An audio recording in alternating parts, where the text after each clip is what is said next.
Hey folks, Killboy here. Tail of the Dragon, Deals Gap, North Carolina, Tennessee border, Highway 129.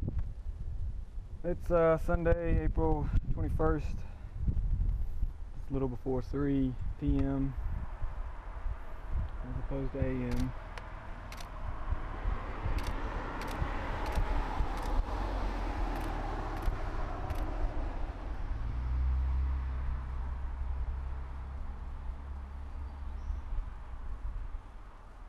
Few people out playing, it's a little slow. There's been a Mazda Rotary Rally this weekend, Mazda cars, but a lot of people that were here packing on back home for work tomorrow. There's also Volvo C30 Rally, Buell motorcycle group, and seen a few Hayabusas running around and coming in, look like on trailers and stuff, but I think they might be coming in early for next weekend or something.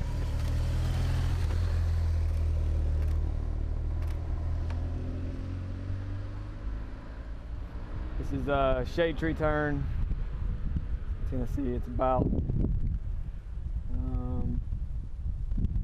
5 miles, just a little short of 5 miles from the state line.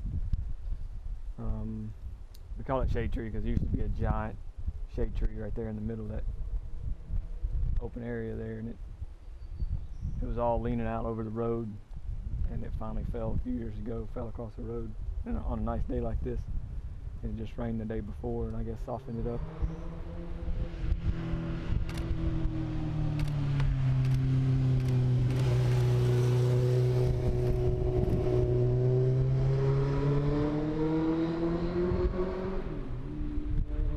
Blocked the road, blocked traffic for a few hours while some of the guys from local business Deals Gap Motorcycle Resort came up with chainsaws and cut through the poison ivy infested tree. They got poison ivy a little bit, or a lot, but it got traffic to be able to get around it. This is one of the more technical sections at the beginning or end of a section, depending on which way you're going. It's really kind of a double apex. I'm not sure if that shows up on that wide angle. It tends to kind of distort things.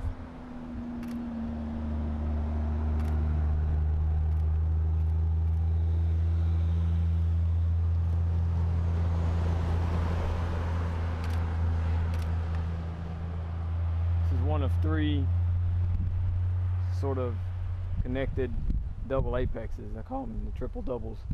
If you're going, this is downhill. I'm not sure if it shows up. This is downhill to the left. So if you're going towards North Carolina and the state line, this is the last one of the three. They're kind of uphill from here. It's a frustrating section to new people, but if you get it figured out, it's one of them. It was the most rewarding section to me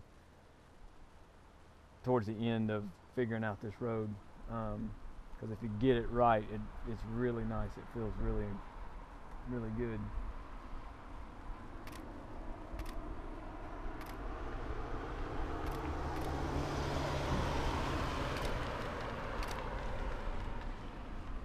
The trick is to not be crowding up on the inside of your lane in between the two apexes. So there's an apex over there where that white post is. I don't know if you can see that. And there's an apex over here where this white post is. So in the middle, it's not straight, but it's not as tight as those two points are.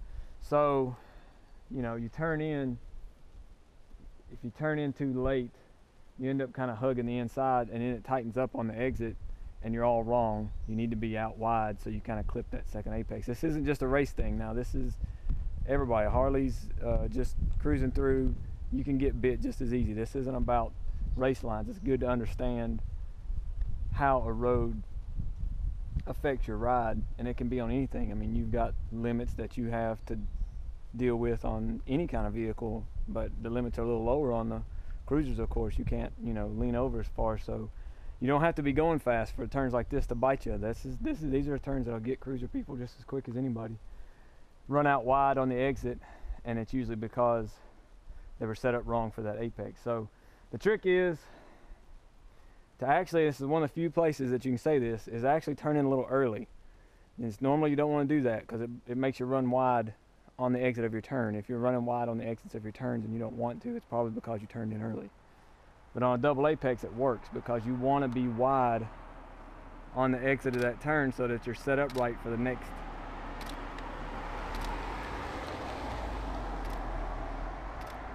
apex, which goes in the same direction. It's not a switchback, it's 2 turns in the same direction. That's a double apex. So you go in a little early, you run out wide in between the turns. It's almost like you're blowing it, but you don't want to blow it. I'm just saying, it's like you kind of came in hot, you ran out wide, you're gathering it back up, and then you come back in and you clip that second apex, and it doesn't throw you out to the ditch or whatever into the other lane if you do it right.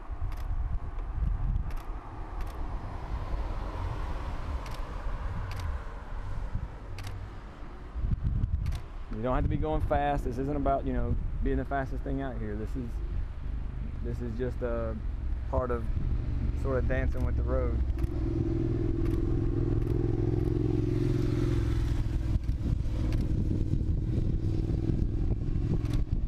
Of course, you can go slow and just stay right in the one position in your lane, never move left or right, and that's fine too. But you'll find yourself sort of leaning in, standing up, leaning in, standing up. You're going to be walking it through the turn.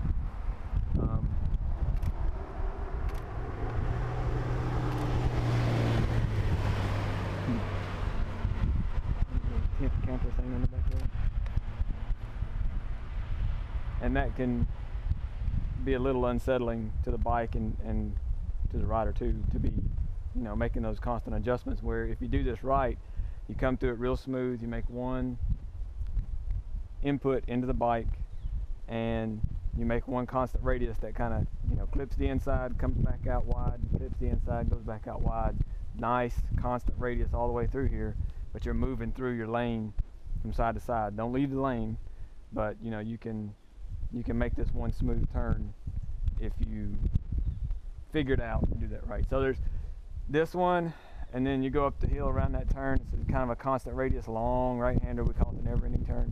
And then there's another double left-hander that's a little bit more pronounced, double apex, and then another pretty constant radius right-hander, and then another double apex left-hander. So there's 3 double apexes, the triple doubles. And if you learn to sort of recognize when you start into that section, you may not get the first one, but you'll recognize that you're in it, and you can get the second and third one. Then eventually you'll learn to recognize as soon as you come into it, okay, this is the first one, then the second one, then the third one. And yeah, this is a really rewarding section if you can figure it out, but it's usually one of the last things people figure out. You know, a lot of the turns up here are pretty simple. This is one of the more complex turns, if you want to call it that. I mean, there's really nothing that terribly complex. Racetracks and stuff have a much more complicated layout than this road does, but per turn.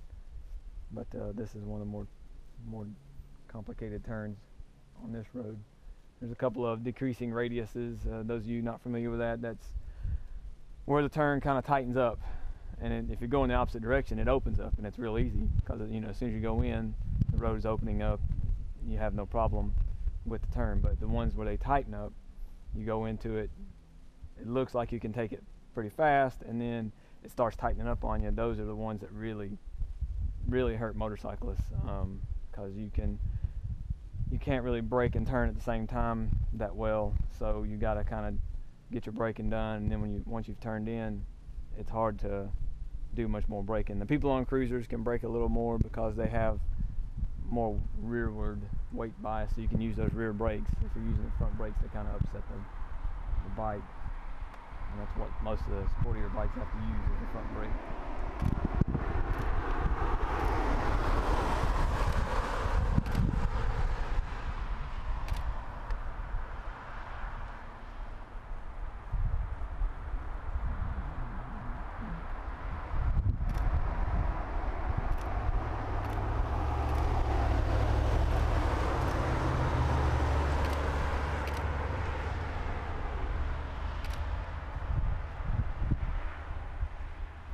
also one you gotta kind of be leery of people cutting this turn, but it's so inviting.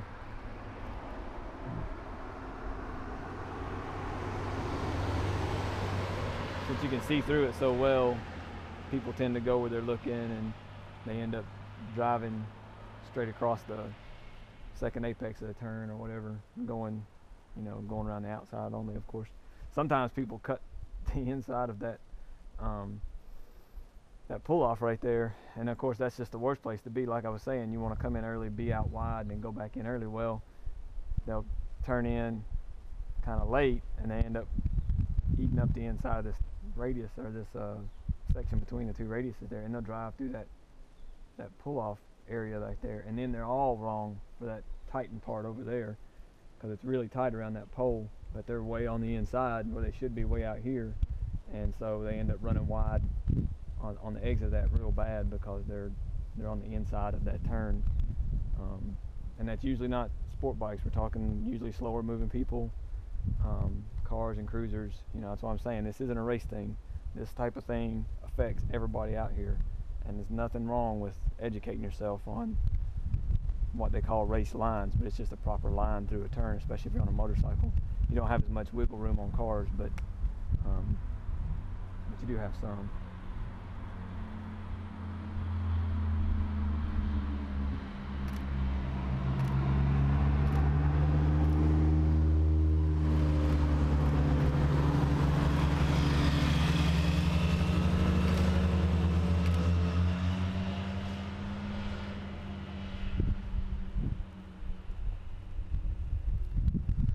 It's about 12 minutes. Yeah, wasn't much of a show there, but maybe the jibber jabber helped you learn a little bit.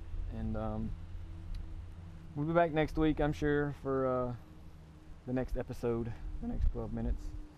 And in the meantime, check us out at killboy.com. We're always putting up highlights, photos, all the photos we take, of course, are on there, videos, all kinds of entertaining stuff.